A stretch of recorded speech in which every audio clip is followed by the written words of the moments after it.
Welcome to This Explainer, where we are going to completely level up how you tackle the Cambridge Computer Science exams. Think of yourself not just as a student, but as a game designer, and today we are breaking down the ultimate boss fight, exam strategy. Whether you're navigating the 0417, 0478, 0983, 0984, 2010, or stepping into the heavy-hitting ASNA Level 9618 syllabus, the rules of the game are exactly the same. Today, we are systematically decoding how to construct answers that absolutely command top marks, using first normal form, or 1NF, as our primary battleground. If you've been reviewing your notes, staring at database tables, and wondering why your hard work isn't translating into an A-star, you are in exactly the right place. Every single paragraph you write should unlock new insights and, more importantly, new marks. We're going to strip away the confusion, look at actual past paper scenarios like the infamous Code 9713, rely strictly on raw examiner data, and build a systematic approach to completely mastering your exams. Here is the roadmap for our strategy session today. Think of these as the 5 levels we need to clear.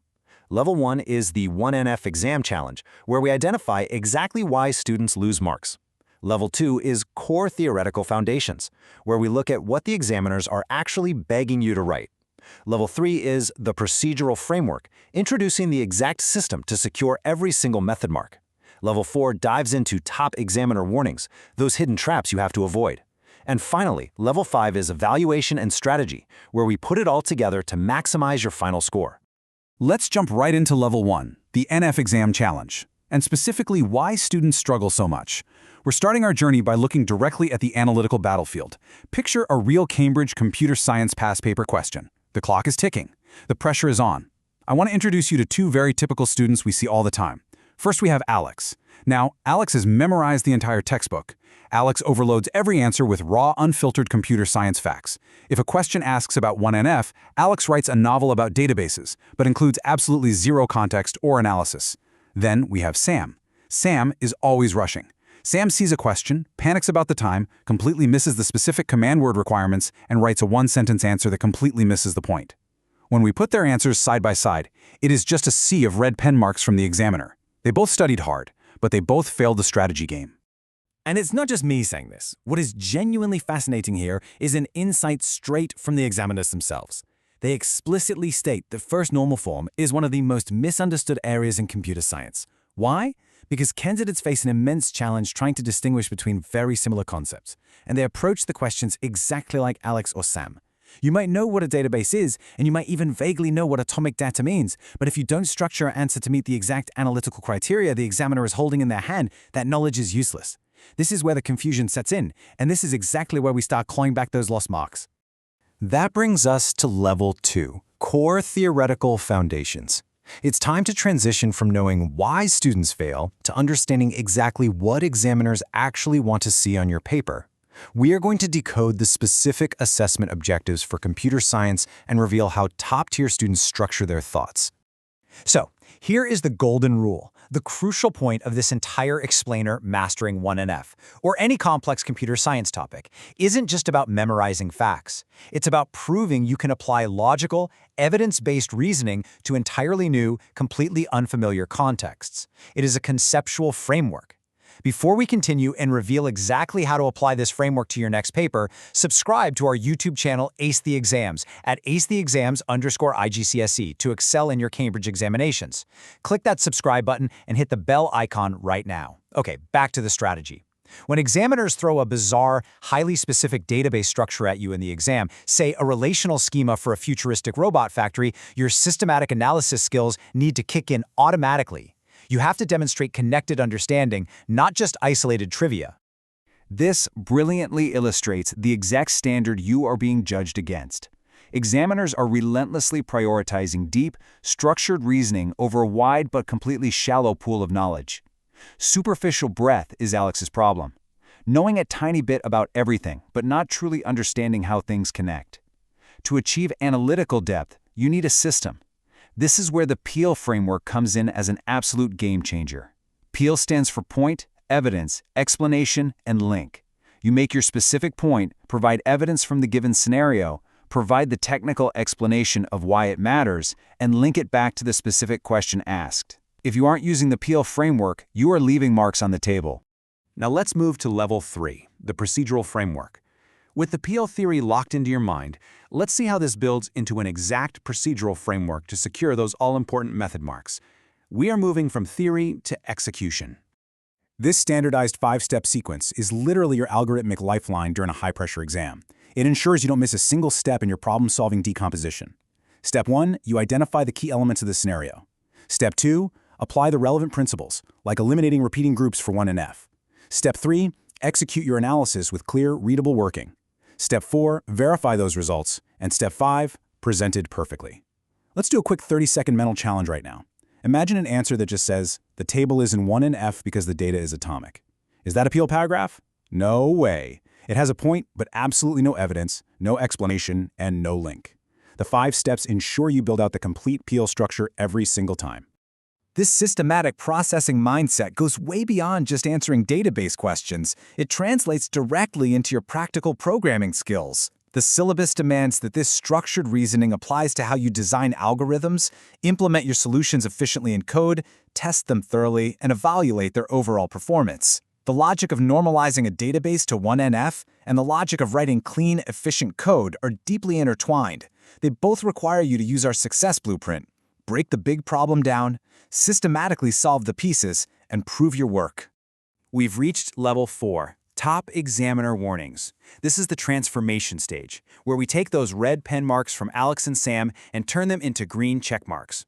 These are the insider secrets and top warnings straight from the grading room. Stop scrolling. Subscribe to our YouTube channel Ace the Exams at acetheexams_IGCE to excel in your Cambridge examinations. We've helped thousands of students improve by 2 to 3 grade boundaries. Join them right now by subscribing to at aceexams_IGCE and turn on all notifications so you never miss our weekly exam strategy sessions. All right, take a very close look at these 3 traps. The first mistake is vague answers. Examiners absolutely hate when you write around the topic without giving specific, hard technical details. The second mistake is massive. The sheer number of candidates who lose marks because they forget to test their data against boundary conditions or edge cases is staggering. Always test the extreme limits of your proposed solution. But the third trap, that is the most fatal mistake of all. The ultimate exam trap is providing a generic, memorized response. Remember Alex? Alex memorized the textbook definition of 1NF and just pasted it onto the exam paper. 0 marks. The syllabus strictly demands an answer deeply rooted in the specific context of the question. If the exam presents a scenario about a veterinary clinic's booking system, your answer must explicitly name the pets, the owners, the appointment times, and the specific data anomalies present in that exact table. This is how you transform an answer from a generic failure into a highly specific green checkmark success. You have to write live, dynamic answers, not recited poetry. Let's enter our final level, level 5, evaluation and strategy. This is our interactive workshop segment where we lock down how to maximize your score by evaluating your own work like an examiner would. Get ready because we're going to put you on the clock. For Challenge 1, our data scan challenge, I want you to adopt this specific problem-solving model. Deconstruct, solve, evaluate. Imagine a complex data table in front of you. You have 60 seconds. First, deconstruct. Identify the given information and break it into logical steps. Second, solve systematically using your PEL framework. But step 4 is where the absolute magic happens. You must continuously check the reasonableness of your answers. If your database solution requires a user to enter their name 40 times, is that reasonable? No. Finally, make completely justified recommendations based on your findings. Moving to Challenge 2, the Find the Flaw segment. I want you to ask yourself this critical question. How do we effectively evaluate algorithm quality or database quality in 1NF? When reviewing a flawed sample paragraph, you have to look at it through the examiner's eyes.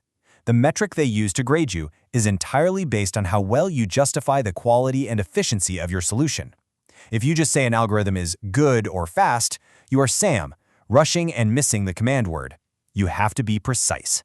For Challenge 3, our speed writing challenge, you need to write one perfect PEL paragraph, incorporating these exact evaluation requirements. The secret to evaluating algorithm quality lies in addressing these 4 distinct criteria. You must ensure you account for time complexity, specifically how fast the algorithm runs as data scales up. You must account for space complexity, how much memory the system is eating up. You absolutely have to consider those edge cases we talked about earlier. And finally, you have to clearly explain how all of these elements interact to affect the overall system performance. A perfect paragraph touches on these points with specific evidence. As we pull all this together into our cheat sheet recap, remember the 3 rules that guarantee top marks. First, command word decoding. Know exactly what the question is asking. Second, strict application of the Peel framework. And third, utilizing a time management matrix so you don't end up rushing like Sam. And if the command word asks for a comparative analysis, your data interpretation skills are absolutely critical. You cannot just list features. You must explicitly state both the similarities and the differences. You need to use comparative connectives, like whereas, however, or in contrast. And most importantly, every single claim must be backed by hard evidence from the scenario to draw your conclusions. So, here's my provocative question to you. If you applied this 5-step procedural methodology to your next past paper right now, would your answers actually survive the edge case test? Would they hold up to the Peel standard?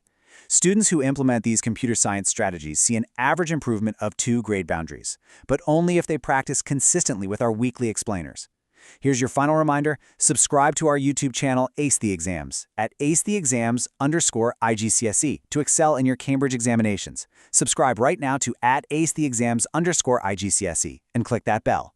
Don't let another exam pass you by. Drop a comment below with your target grade for computer science and the biggest challenge you're facing. Our team responds to every comment. Like and share this explainer with a study partner. Ace the Exams, your Cambridge success starts here. Take these frameworks, apply them systematically, and watch your marks transform. Keep analyzing, and I'll see you in the next one.